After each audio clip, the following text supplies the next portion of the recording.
Okay, hi everyone.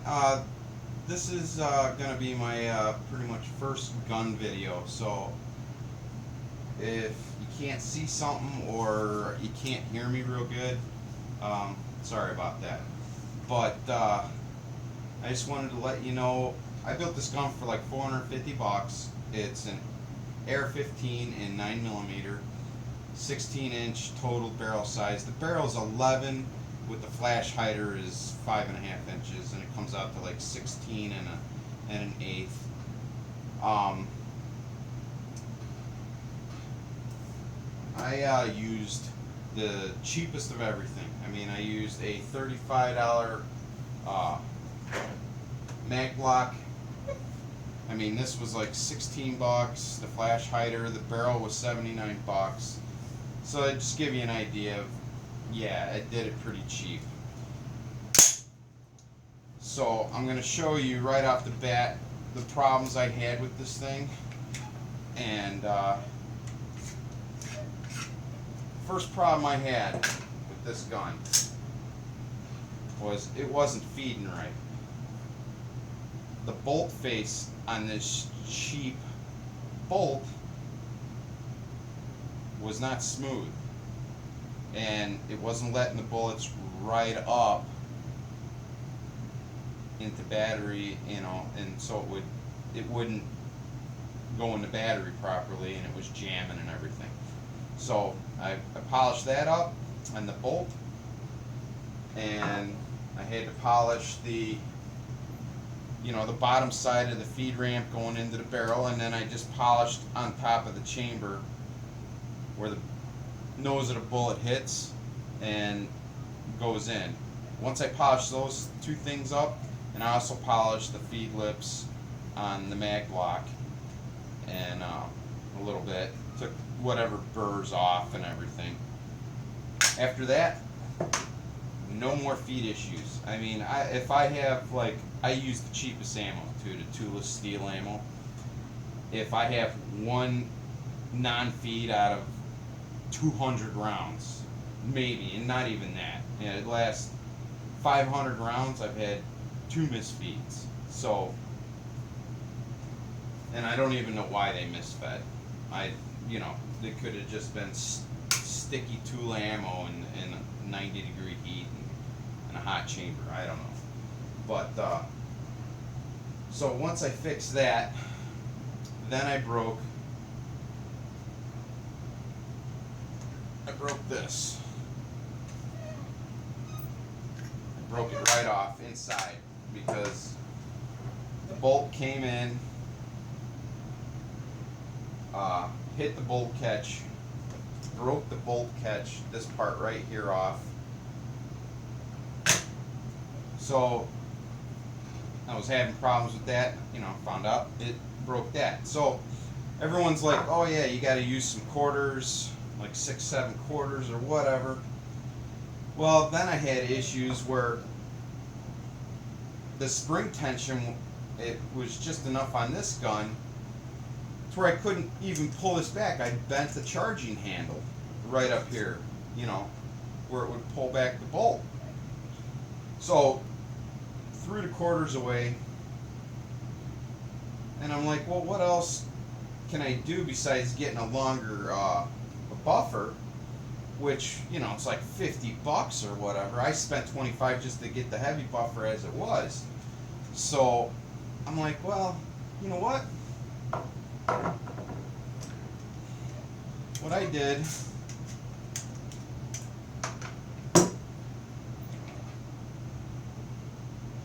is, and here's the heavy buffer. Here's the spring, really dirty because I was out shooting it today. And there should be another piece of tubing in there. Oh, maybe that's all there is. But anyways, I got a piece of tubing that fit inside of here, which is just long enough so when I pull back the bolt, it doesn't come all the way back in here, just like the quarter trick or the longer buffer tube, you know, which is like what, a ½ inch longer or whatever. So that's all I did. I haven't broke another one since. As you can see, everything's getting dirty. I was firing this thing right before the video today. So I haven't had any breakage problems since I put just, you know, it's like a ½ inch piece of tube like that long. I put it inside the spring and the buffer just comes back and hits it and keeps this from, and it probably takes a little bit of the shock away too. So yeah, it works flawlessly now as far as that goes. So yeah, so I just, because I was having problems with it sliding into the tube, I radiused everything and filed everything and just made sure that everything wasn't catching on nothing. So, but I had no issues as far as that goes now. Now the steel mags work perfect, flawless, of course. Now I did try one of those $5 plastic Pro Mags or whatever. Well, it wouldn't feed for nothing, man. So I took a look at the steel mag and the plastic Pro Mag, and the feed lips on the Pro Mag were longer. So I just took it to the grinder and filed them back to the right angle. Boom.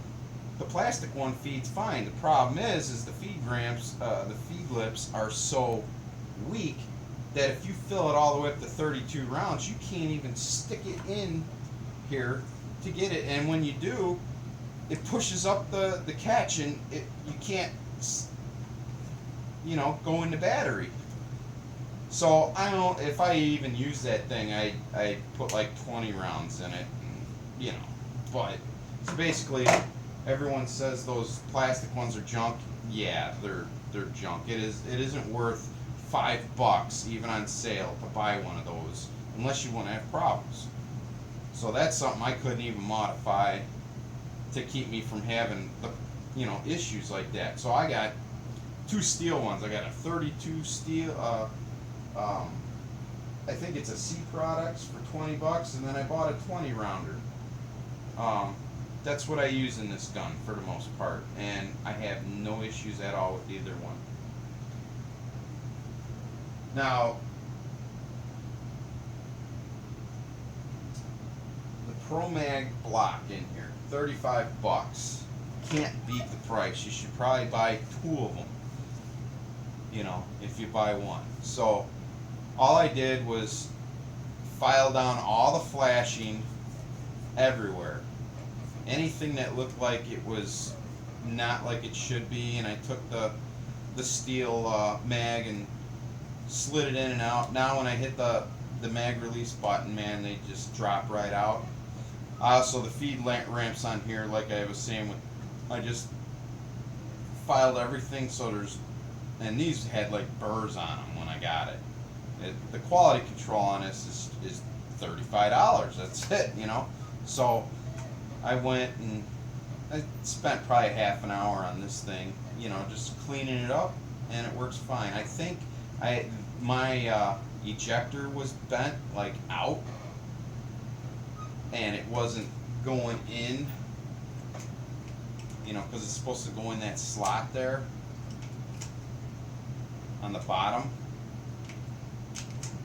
Mine was bent, so like when I would charge it, it would like jam up coming in.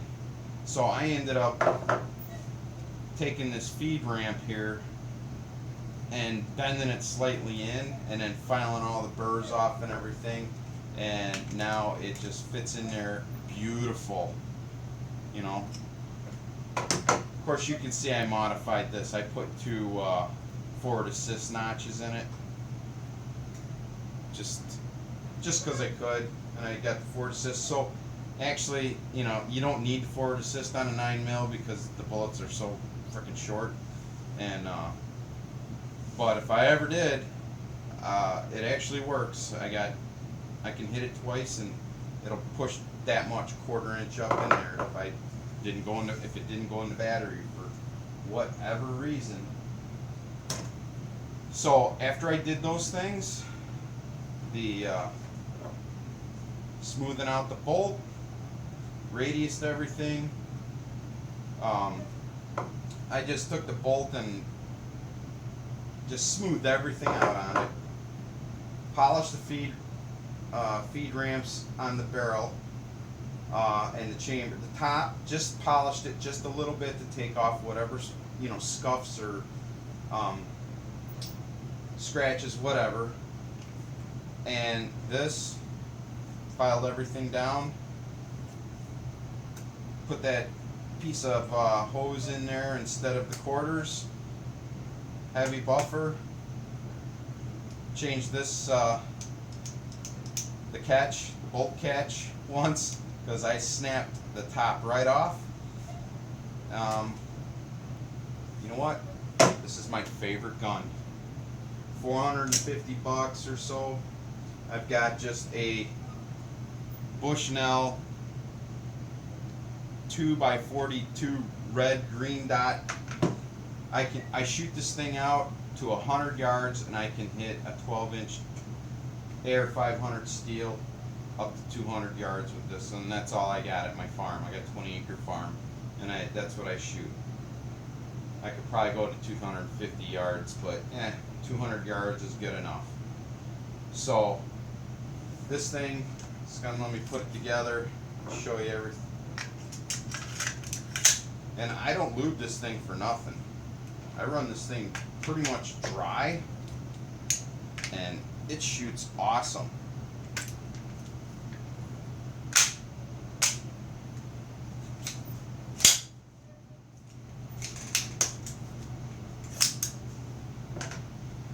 Now I can go into all the prices, but I pretty much only got like $450.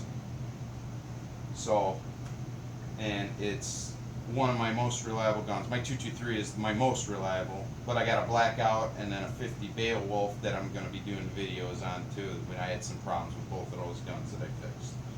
So, yeah. So it's an awesome gun, man.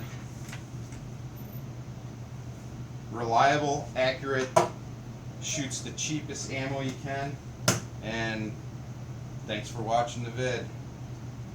I'll make more. Alright, bye.